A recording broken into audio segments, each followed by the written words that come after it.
The next Future Talk, Shockproofing the Water Economy Nexus. Please welcome to the stage, Eckhard von Hirschhausen. Hello and welcome. Shockproofing the Water Economy Nexus. How much would you pay for this bottle of water? At the moment, you think, oh, well, there's plenty. But imagine yourself after 3 days without any water, you would give everything that you have for just a sip. So we're talking about something that sounds far away, but shock-proving the last couple of days in Germany. Who has been on the London Climate Week of you? There has been an event on the medical outcome of heat extremes that was cancelled because of extreme heat. So that's where we are. And we have to talk about something that's so dear to us, so normal, that we cannot imagine a world without a tap opening and nothing comes out. Well, many people can, because that's what they are experiencing in many parts of the world. But in Germany, we're so proud of our tap water, you can even drink it. You don't need bottled water. So this session is all about different perspectives that we have connected for shockproofing the water economy nexus, from Savanna impact to beer brewing, because you can take the alcohol out of the beer, but not the water. So I'm really proud to introduce our first speaker. She's the founder and CEO of Savanna Impact Advisory. Please welcome, with a big round of applause, Hamdia Ismaila.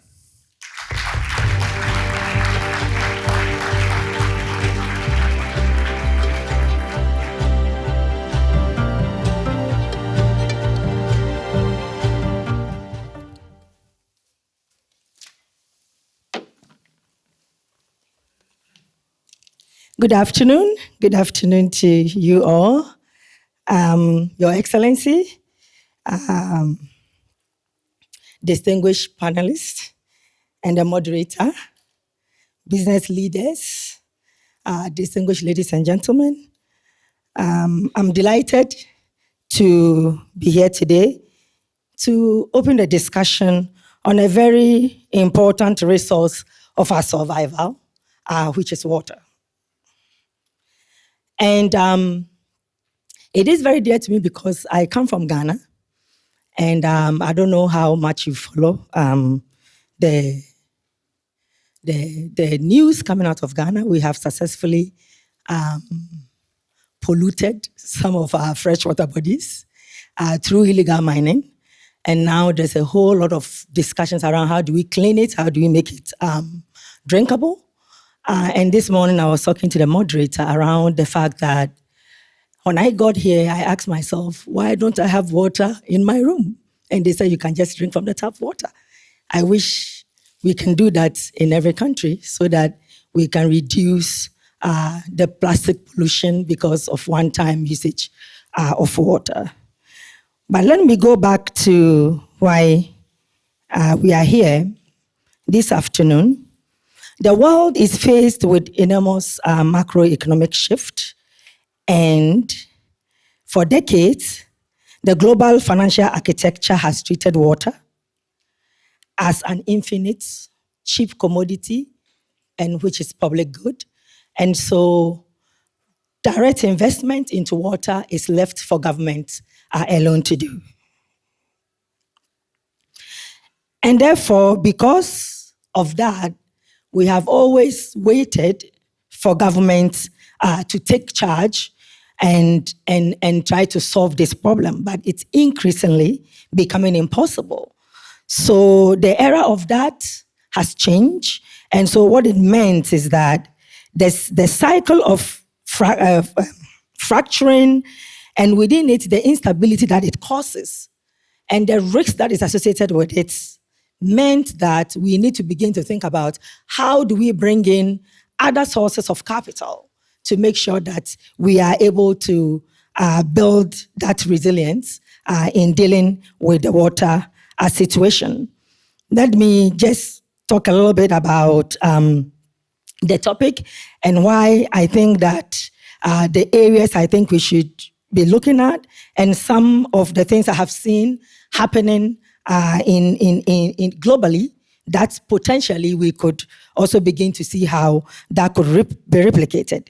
So the topic of our panel, Shockproofing the Water Economy Nexus, presents an urgent truth. Water insecurity is no longer just an environmental or moral crisis. It is a structural, systemic, financial risk, and the picture of that doesn't really look pretty. Distinguished participants, a few statistics here, which I'm sure some of you are already used to hearing. By 2030, global water demand is projected to exceed sustainable supply by a staggering 40%. We are already witnessing hyper-accelerated drought cycles that disrupt major shipping arteries like the Panama Canal issues, polarize agricultural zones across Europe and Africa, and force industries to halt operations. On the financial sector, the exposure risk is actually very massive. Scarcity alone already puts roughly 15% to 24% of economic output at risk. In highly developed regions, with over 30% of bank lending exposed to water vulnerable sectors. According to disclosure data from CDP, more than 300 billion in corporate value is currently at immediate risk globally due to water scarcity and pollution. The weather, when I was landing here, the pilot said, "Welcome to Hamburg," and it's 36 degrees. And I said, wow, it's like I'm home.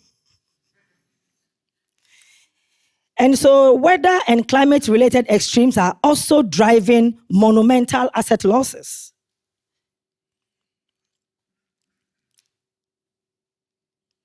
And the floods that is happening is also really increasing the annual cost that comes with it.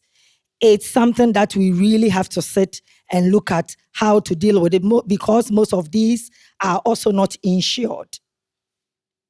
And the worst part of it, distinguished ladies and gentlemen, is that our financial system is caught in a dangerous feedback loop. We continue to fund water-intensive, polluting practices that actively degrade the freshwater ecosystem that we all rely on.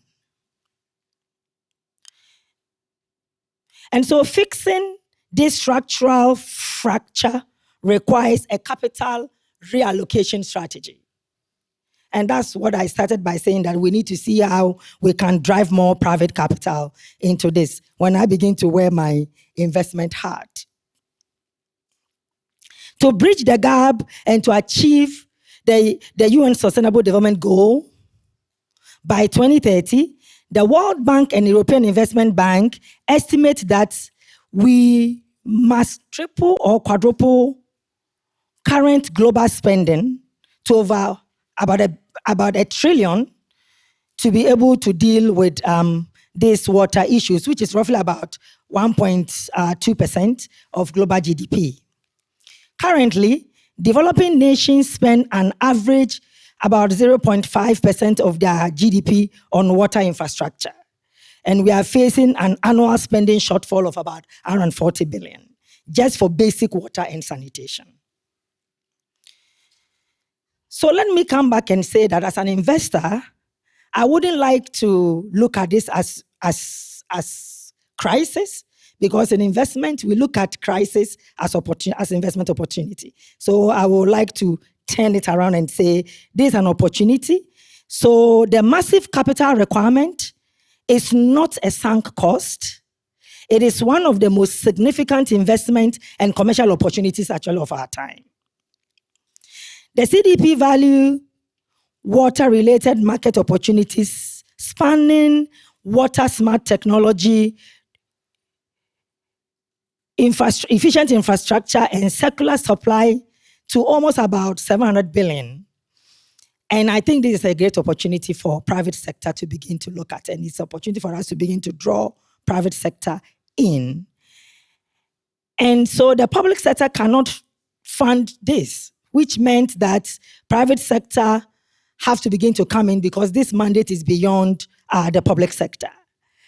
So for me, I would like to propose a few things, and based on a few models that I've seen, to just put it out here as we discuss this, and begin to look at how we could do this together. So I have 3 things. I've seen 3 models that I would like to share with you, and I know most of you might have seen it. So one is co-investment in water, in wastewater infrastructure in India, the Ganga Basin model, which is in India. And basically, it's to clean up one of the world's most critical river basins. India deployed a hybrid annuity model for wastewater management, under which the government funds about 40% of the capital cost during construction, while the private developer bridge the remaining 60% and operate the assets. So payments to private operators are strictly linked to performance and water quality. This de-risk framework has successfully mobilized about 1.5 billion. So I think it's one of the models we could look at around PPP structures. The second one I would like to bring it up is the national scale desalination and reclaimed water, the Singapore model, where there was a build, operate, transfer with that. And then the last one is pay for performance. And I think that if we can begin to put all of this together, at the end of the day, we would see where the gaps really are that draws the private capital opportunity into water, so that we can really be able to look into more sustainable and long-term economic value of water. So thank you, and I look forward to an insightful conversation. Thank you.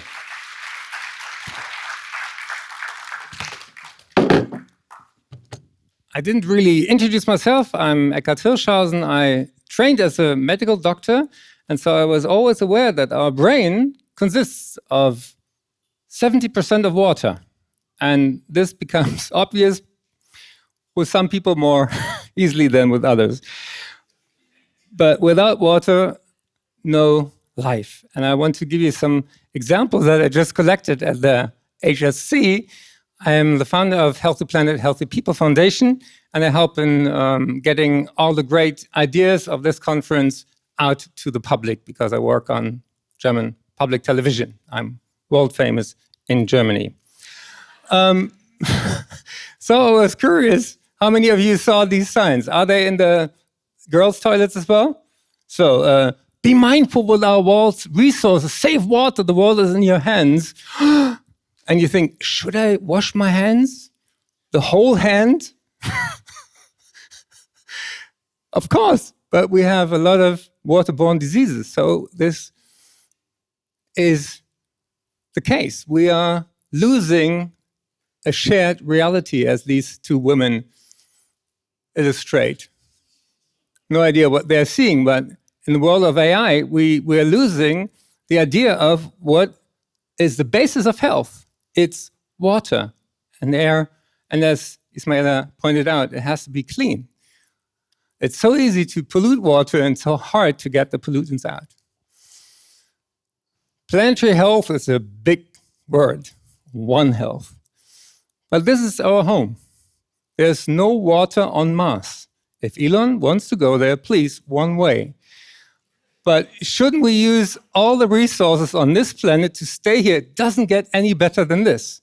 And still, this is a scientific miracle. Where did the water originally come from? We don't know. It's really a gift that's unique in the whole universe. And we think, oh, there's so many on the blue planet. Why should we care?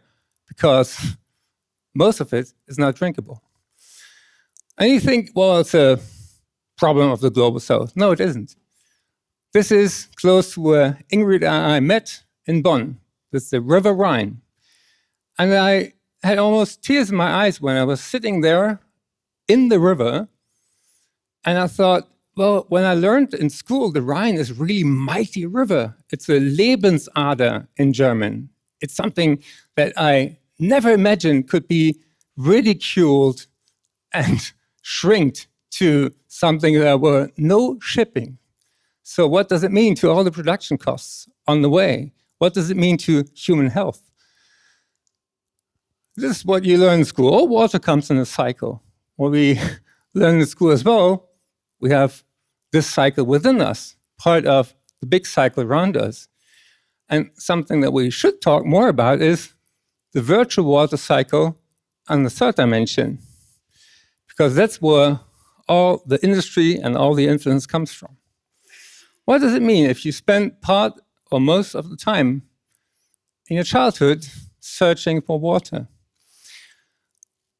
I'm a big advocate for biodiversity. Now we're losing animals from insects to big cattle due to water scarcity worldwide. It has been the biggest threat. And at the same time, too much water in the wrong place is a threat as well, as we know from the archive. If you want any of the slides, don't take pictures. I'll send them to you. It's better if you're here in the now, because something that we rarely talk about, everybody's fancying AI solutions. What is the water footprint of AI? What is the energy footprint of AI? How much of it is really necessary and what is just rubbish? When you open your laptop, you see water. What you don't see is how much water this thing consumes with every single application of AI. And then there's the big question of where does hydroelectricity go to when there's no more cycling of the water as we used to. This is Germany, Garzweiler. And as long as the electricity generating is fossil and dirty, everything that we do with it is dirty as well. And where is all that coal gone? It is above us. It's in the sky. We don't see it. But again, heating up the atmosphere is diminishing the available water to all of us. So I was asking Pope Leo, are you continuing with the Laudato Si agreement? And I really loved that scene with Arnold Schwarzenegger and him talking about these issues while the ice is melting, literally. When you've been to Paris or to London, you need water to cool down just to make a city livable, because there's a human limit of 42 degrees. Above this, there's no life. And this is not going to change with any innovation or any AI solution. And the connection to vegetation, to rainforest, was opening my eyes when I saw in the Amazon, the rainforest isn't there because there's so much rain. The rainforest produces a lot of its own rain. So the whole flying river miracle we want to acknowledge with this sound. We're part of this planet. If we don't listen to it, if we don't obey the physical laws, we're fucked. No translation. We're in deep trouble. There's only healthy planet, healthy people, connection. And so we want to continue with what Ismaila told us, that we have to put a value on water. And we are really proud to have Jose and Ram with us. Please come to the stage. And I asked all the participants to take one personal picture with them, what water meant in their life. And Jose, you're from Mexico. There's no water in the stadium while the FIFA is ruling.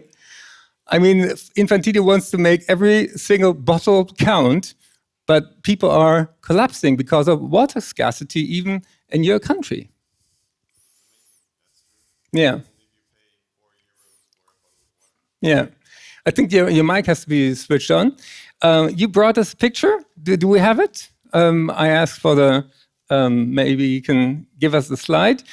And while we're searching for it, you're the Executive Director of Investor Relations and ESG, Grupo Financiero Banorte. And Ram C, you're the Vice President, Senior Credit Officer of Moody's Rating. Ram, with the credit effect of water management risks to rise amid higher demand climate change, how do people like you estimate the true water value? How can you put a price tag on it? What do you do in the rating? Well, thank you, Ekra, and well, thank you for Hamburg Sustainability Conference and GIZ for organizing such an excellent event, and for my distinguished panelists. So, I want to really set the stage at the start of Moody's and credit ratings and what we look at, because it's all about credit for us. And within our methodology, water is one of the 5 core environmental risks that we look at, along with carbon transition, physical climate risk, natural capital, and waste and pollution. Now, 5 years ago, the credit exposure of water was 900 billion. But this year, that number is now 2 trillion. So it's increased by 5-fold in really 5 years. So for us, this is really impacting sectors like oil and gas, mining, really extractive industries, of course, wastewater utilities. And as you said, now you have these sectors like data centers, which are coming up, which are using almost 2 million waters per day. So for us, really, the exposure is the starting point. But really, what we get to is the resilient and adaptation point that we look at where it impacts credit. And looking at this, for us, it's 3 things. It's constraint, capacity, and capital. So when we talk about constraint, it's really water reliability is constraining economic functioning of covering sovereigns. About a third of sovereigns we rate are now highly exposed to water. Last month, we actually downgraded a big sovereign, Mexico, by 1 notch, and one of the rationale was infrastructures for energy and water. And I could keep going on with examples. So it's becoming an economic resilience rather than just an environmental issue. Secondly, it's capacity. So it's resilient capacity. So again, I want to come back to, it's not the exposure which matters for us. It's really about the capacity able to manage the water risk. 2 separate sovereigns could have very different ratings, but have exactly the same water management and physical climate risk. And then lastly, it's about the capital. You can't build capacity without having the capital for it. So I think desalination in the Gulf is a great example of decades of investment for a region which is extremely dry. So I think for us, again, what I want to leave the audiences with, exposure is one thing. For us, it's really about the resilient capacity which gets to the credit risk. Which one of these 2 pictures is yours? So mine's actually on the left-hand side. So this is a picture from close to our office. The one with the sunset? Indeed. This is River Thames. And, I thought I'll bring it here because, when we see this, or when I used to see this, I just think it's this beautiful curvature of a river. But now when I look at this, I think, flood risk, I think resilient capacity. I think this water is providing London its core economic structure. So this is why I bought this picture. Yeah, our perspective changes when we focus on water. Where are the big cities? They're either along the coastline or along the rivers. Yeah. So the other picture is from you, Jose. Yes. This looks. Can we change the picture to? That's you taking a cool down, a chill out. That's right. Moment. Well, where is this? This is in northern Vancouver in Canada. I chose this picture because I was there enjoying lunch, enjoying clear water, enjoying cool water, and just the peace that you can find in those places. And it's another way to say this is a really precious resource that in that place it is particularly well kept, and we hope it endures. Yeah. I want to ask you on your portfolio, you're lending out money. Where does water now come in the calculation? Well, basically, when we as a bank assess any client's risk of non-payment, you need to consider climate, you need to consider biodiversity, you need to consider water dependency. And any client, basically, if they don't have water, they won't be able to conduct their business and they won't be able to pay. So there's a very direct link basically from every client on their ability to continue doing business with or without water. So what we're doing, a way to assess that risk in the bank is to basically map and have a very precise location of where our clients' operations are taking place. In some industries, it's easier than in others. Mostly banks are designed to have the corporate's address, so they are in an office downtown the city or somewhere else, but you don't have all the geographic location of where their plants are located and where the dependencies are really taking place. So that's a challenge for all the industry in general, just having the right data to assess where that operation is really taking place and whether there is any water risk, dependency, or opportunity for every client. So that's one way in which banking is, let's say, transforming, asking for additional data to have more information on the risks that we are bearing. But in a nutshell, I would say there is very high risk for any financial institution wherever there is water dependency. And there is one case that I can share with you. For example, Mexico, the country, and I'm sure this is the case for many other emerging economies, it's overpopulated cities. A lot of the business and the GDP is concentrated in large cities with the infrastructure around water and drainage and energy in general. It was not designed to hold that amount of people and so many people in the same place. So when new companies want to establish, and we had a case of a big bottling company from the US wanting to build another facility in Mexico, and they were denied the permission to build it where they wanted to build it because there was a lot of water scarcity in that area. So they had to be relocated further down south. And in that particular case, the company decided to continue their project and to build their facility down in southeastern Mexico.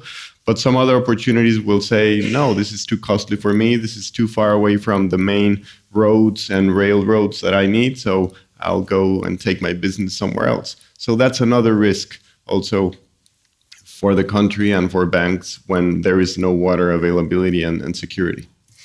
One last question for the two of you. Where do you think this is taking us in the next 5 years? Because we're on an accelerating scale of seeing these phenomena where scientists have been warning 50 years now, and all of a sudden you see it. And especially business credits are oftentimes long-term investments. So where do you think this is on a 5-year or a 10-year basis really changing the way we deal?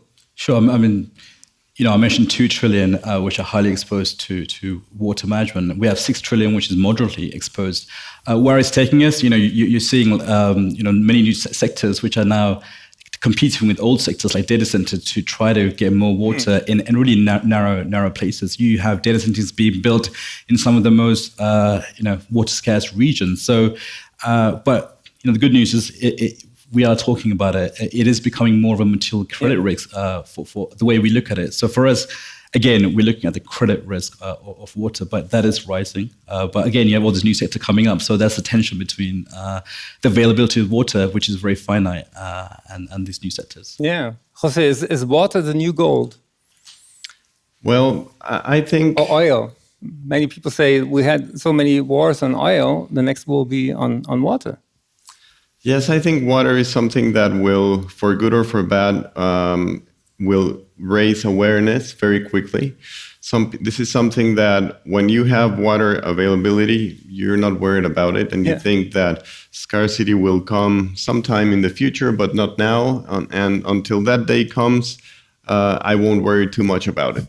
That's the basic mentality that everyone has, businesses included. So the moment they start seeing that this is real, that water scarcity it's getting closer, that's when businesses start to react and say, okay, I don't want to run out of business in 2 or 3 years. What are the technologies available to start saving water? What is the business case behind that investment? And I think that's the role of the banking sector, to try to not only provide the resources, but try to make sense of what is the business proposition and what is the business plan behind every water project. Good to have you two on the panel and on the HSC. Thank you very much. Thank and you. We'll change the panelists to Katie Hoard and Ingrid Hoven. And the next slide, please. This is, I think a bit of a quiz show. Can we see who do you think this is? It's Katie, me. this is you. Yes, so this is me as a baby. It may not be apparent, but I'm sitting in a rice field. And this is a rice field behind my house on my father's farm. And I can guarantee you, when this picture was taken, my father was not worried about where water was coming from. And as you know, rice is a very water-intensive crop. In this region, they were flooding using well water, so groundwater. Fast forward to 2016, when my father was selling the farm, they had wells surging. They were having to drill down to double, triple the depths to get to water. And that situation has become more extreme in the next 10 years, where they're having to look for other opportunities beyond groundwater, looking at diverting diverting water from rivers. And so, yeah, it's a Band-Aid. It's not necessarily the solution. So when you talk about, water being an economic imperative, that's what I grew up with, right? It was and in the your rice father field. was obviously not even considering that this water could be polluted. So Apparently not. As I told you earlier, if that was my child, I might have panicked so a bit. we're losing this innocence. So I thank you very much for bringing up this lively, joyful picture that we have to share with the next generation. Ingrid, you brought us a picture from one of your visits. Where is this? Yeah, well, actually, this picture is more than 30 years old. And this was my first day in Africa. And I realized that how precious water is. Because here you can see young girls, and they're spending many hours a day really to collect water. At the same time, you can possibly sense that, of course, this might not be the best water to drink. So we have a problem on sanitation and water security.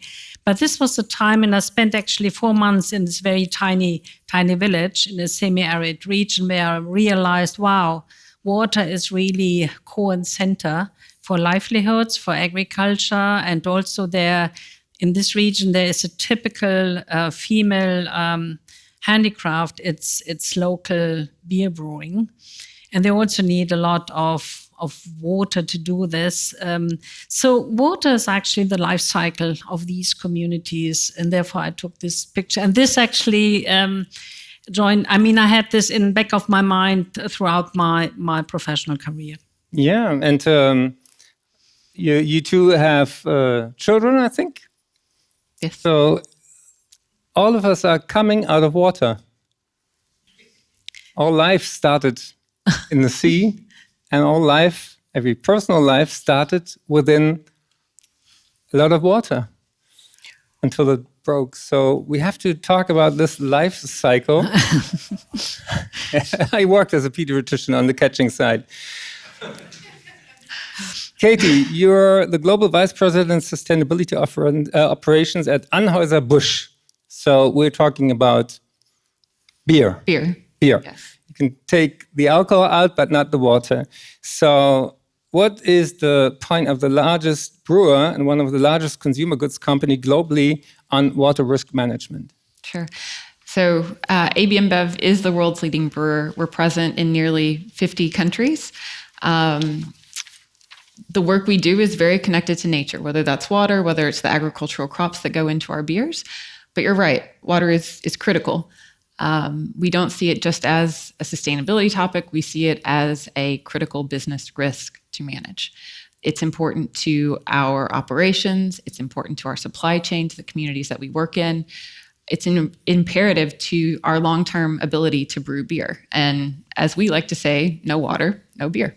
So you're spot on with that. Internally, when we think about managing water risk, we do that in two ways. The first is looking at water efficiency in our own operations. How do we improve water use? But then the second piece of that is looking externally to the watersheds where we operate and making sure that the health and security of water in those watersheds is closely managed.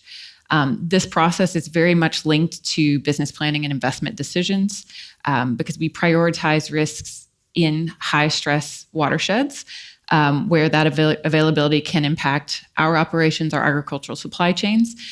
And at the leadership level, this is certainly a part of the sustainability agenda, but it's also a part of our enterprise risk agenda as well. It's directly connected to business continuity, supply security, and long-term growth. And from a financial perspective, we are increasingly looking at watershed investment as risk mitigation and value protection. Healthy watersheds support resilient operations and supply chains. And that's why we work with partners like GIZ in order to invest in these public-private partnerships to make sure that there's long-term continuity and viability of these watersheds. Because we understand that as a company, while it's a risk that we feel acutely, it's not something that we can manage alone. Ingrid, this collaboration is very dear to you. The water topic is one of the highest priorities in your leading Ministry of Development, BMZ, and of GIZ. Yeah. How does that exactly work, that you're working with business on the water scarcity and management? Well, perhaps I should say at GIZ, we have a huge water portfolio. Actually, access to water is first and foremost a human right. So it's about people. It's about people-centered approaches. But we have realized over time, and therefore we are organizing this session together with support of OECD and UNEP-FI, many thanks to our partners, that unless you really perhaps you put a price tag on a resource, that it would not be sufficiently recognized how precious is it. And when you look into the data from the World Bank or OECD, you see these huge investment gaps that we face right now. Only a small portion of the investment done by governments and the private sector go into the water sector. So there is really a gap if you compare it, for instance, with the energy sector. So we can't continue like this. So the vision is that by actually bringing credit rating agencies to the stage, private investment and banks and the private sector, we would actually incentivize a more forward-looking investment decision-making by the public and the private sector. In any case, what we need to do is to invest much more into water assessments. In many countries, it's not clear what kind of water scarcity you're going to face.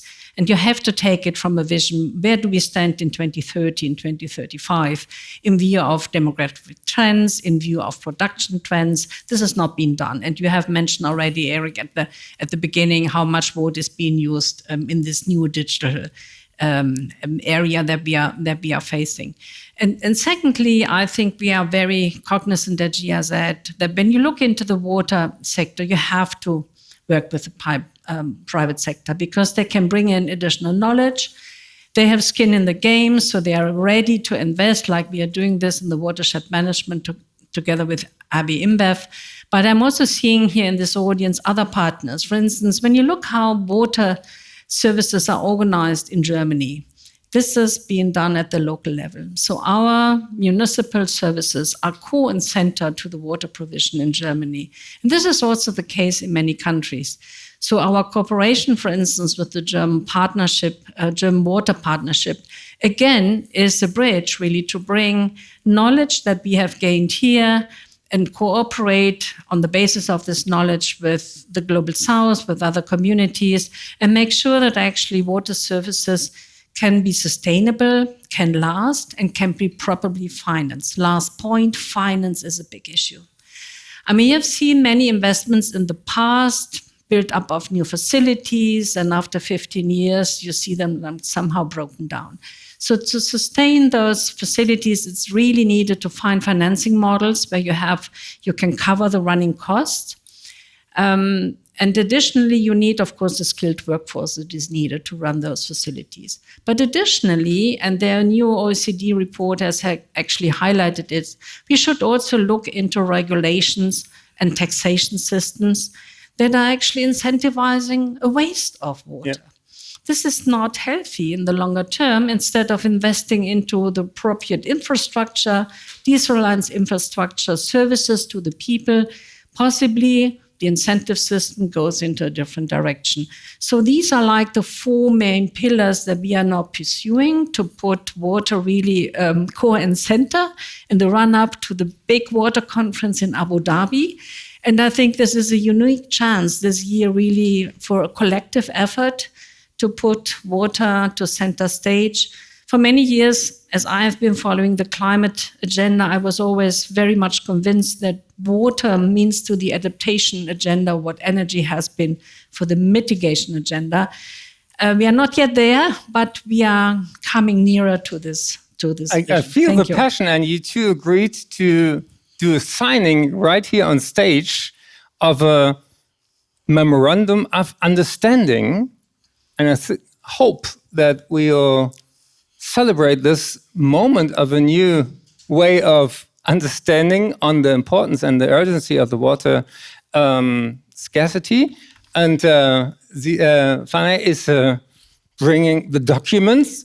Katie, what does that memorandum mean to you? Yes, I think picking up on a few of the points that Ingrid made, water risk is local. And don't sign it yet, will you? We're going to. It's memorandum of understanding. I first have to understand if you understand the same thing. So, you're going to sign. Okay. So, otherwise, it's like the Peace Prize of Infantino. So, what does it mean to you? Yes. So, just to pick up on a few points. So, looking at water risk being local, I think we. GIZ and AB InBev have a history of working together. And one of our flagship programs has been in Mexico, where we're working together in the Clara and Hidalgo watersheds. And there we've looked at how do we pool resources and expertise? How do we bring in local farmers, local community groups, NGOs, in order to find solutions that work within the local community? And that's been critical to the success that we've seen there. And I think for us, this memorandum of understanding is building on a partnership that we know works, helping us to be more strategic, helping us to figure out, giving us the tools in order to assess where there's opportunity for us to continue working together to scale the impact that we've seen together on the ground already. What does it mean to you, Ingrid? It's actually wonderful when you see the numbers, especially numbers, how many people we have reached, what this means, what the difference we can make actually, because they have an additional income through our working together, and they have more water security. It's amazing, and therefore we are scaling up the efforts. We are convinced that we have developed a very good approach.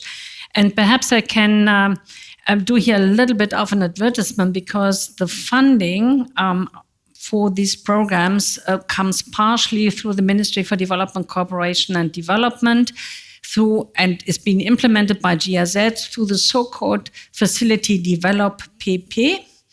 And of course, the private enterprises, they do their share. And Develop PP, especially in this sector, has been extremely successful, because actually for every Europe that was spent from the public sector, we got a leverage rate overall when I look across the different programs from 1 to 10. Right. This is amazing, which only underlines that this really is a good venture between the private sector and international cooperation. And for it convinced me. Yeah, this means actually action on the ground. Action on the ground. And I would love to have the photographer on stage to take a picture with the audience. I think champagne is not available, but we'll say not even beer. Later, Katie. Okay. But we'll announce this signing with water. With water.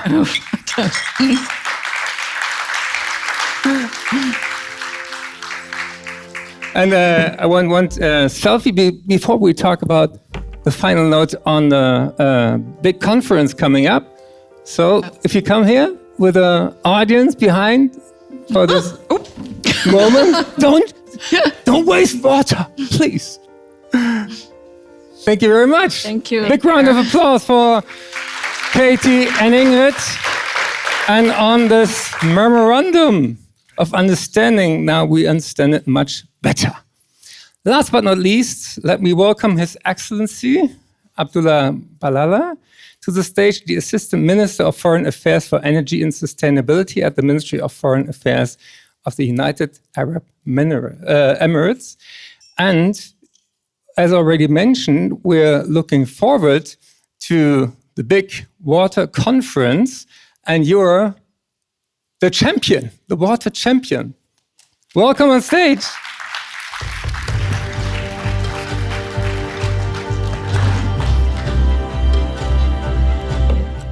Thank you.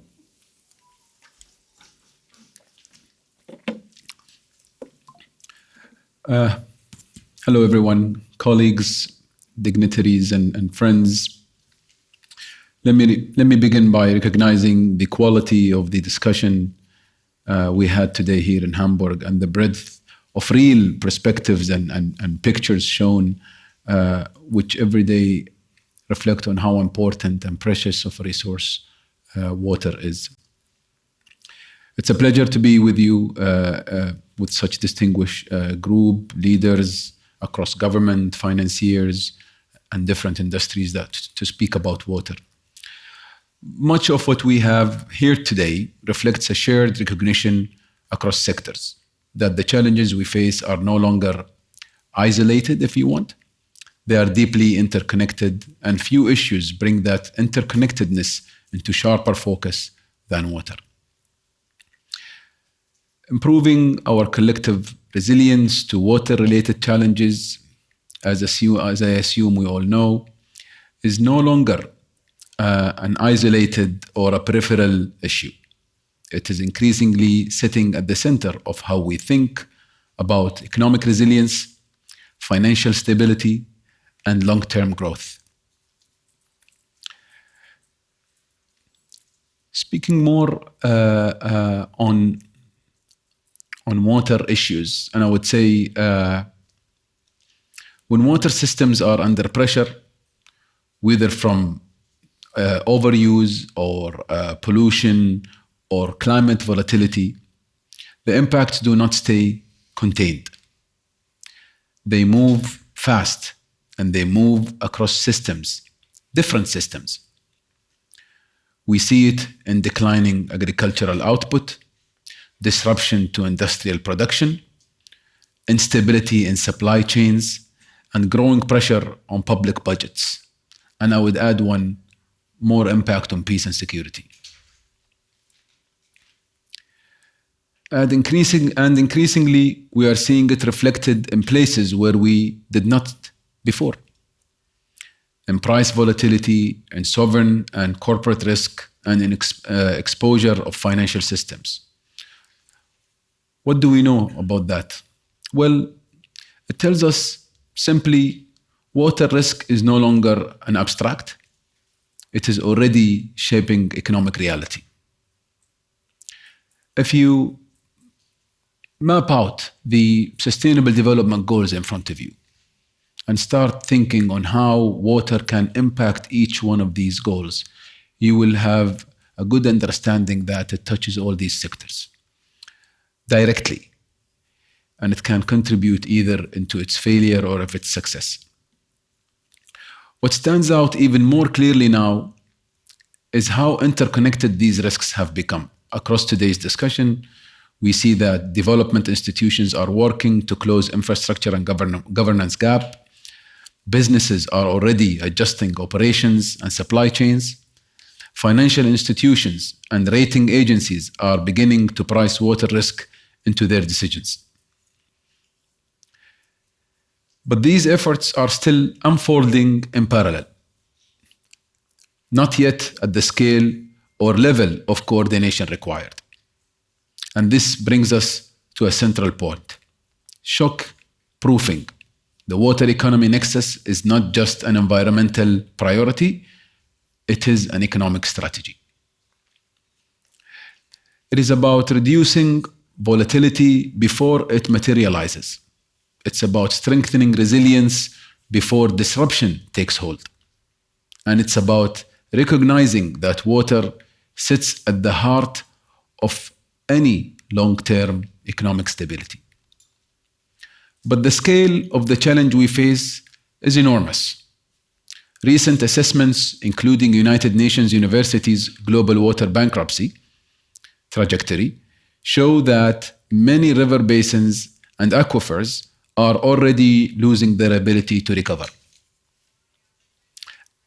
Parallel to that, at the same time, over 2.1 billion people lack safely managed drinking water. More than 3.4 billion people lack safely managed sanitation. And nearly half of the global population experiences severe water scarcity for at least part of the year. This is no longer just about access, it's about the long-term viability of our water systems themselves. In this context, partnership is not optional. What we are seeing, including the collaboration announced today, is important because it reflects a shift towards collective action. But the real question is how we move from individual examples to system-wide change, where governments, businesses, financial institutions, and communities work in a more coordinated and sustained way. Because each of these actors has a role to play, but the real impact comes when these roles are all aligned. We know what this requires. It requires investing in resilience infrastructure, strengthening policy and governance framework, improving data and transparency, and mobilizing finance at scale. But beyond that, it requires embedding water into core decision-making. Enough of seeing water being or held hostage to other topics like energy or climate or agriculture. As a topic, it requires to be looked at a standalone and the main enabler for economic growth. But beyond that, it requires also embedding water into core decision-making, into how we plan, invest, and operate across economies. Because water is not just a risk to be managed, it is a strategic issue that shapes long-term value and resilience. And that's exactly why the 2026 United Nations Water Conference matters. The UAE, as a host country for the conference, is intentionally designing the conference to move beyond dialogue and towards delivery and implementation. To bring together governments, financial institutions, businesses, civil societies, all around to share implementation-focused agenda. One that reflects what we have discussed today, that water must be addressed across systems, not in isolation. The dialogue on water for prosperity recognizes that water is fundamental to economic growth and stability. And the investments for water, interactive dialogue number 6, addresses a critical gap, not just the need for more finance, but the need to align financial systems so that water-related risks are properly understood and valued. And when we say investments in water, we don't only refer to financing. The investments for water dialogue at its heart address mainly 3 things. Of course, the financing part, but also capacity building. Because one of our findings throughout almost 2 years consultation, we found that capital is not necessarily always the issue.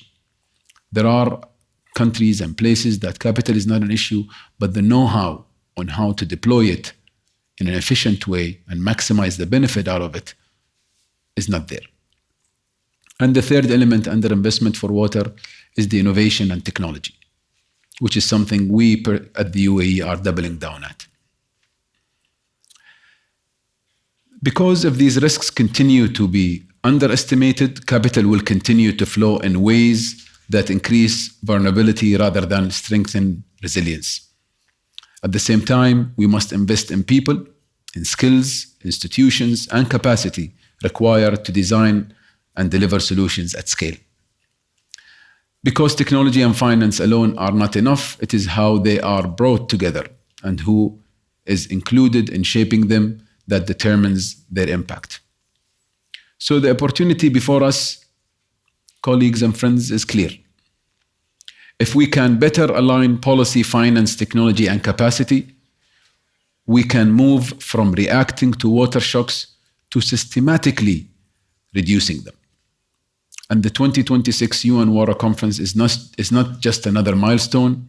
It is a platform to shift from recognizing risk to reducing it, and from managing disruption to building resilience at scale. If we get this right, we are not only addressing a critical challenge, we are laying the foundation for more stable, more resilient, and more sustainable economic growth for the next generations. I look forward to hosting you all 8th to 10th of December in the UAE in Abu Dhabi for the United Nations Water Conference, where we will all focus together to come up with a tangible outcome that really focuses on advancing Sustainable Development Goal number 6, and more precisely in water. Thank you. Thank you for this invitation to your country and this clear note. Please stay here because there are people waiting for the next session. The speakers come on stage for one group pictures. Thank you very much for your attention, and spread the word and spread the water.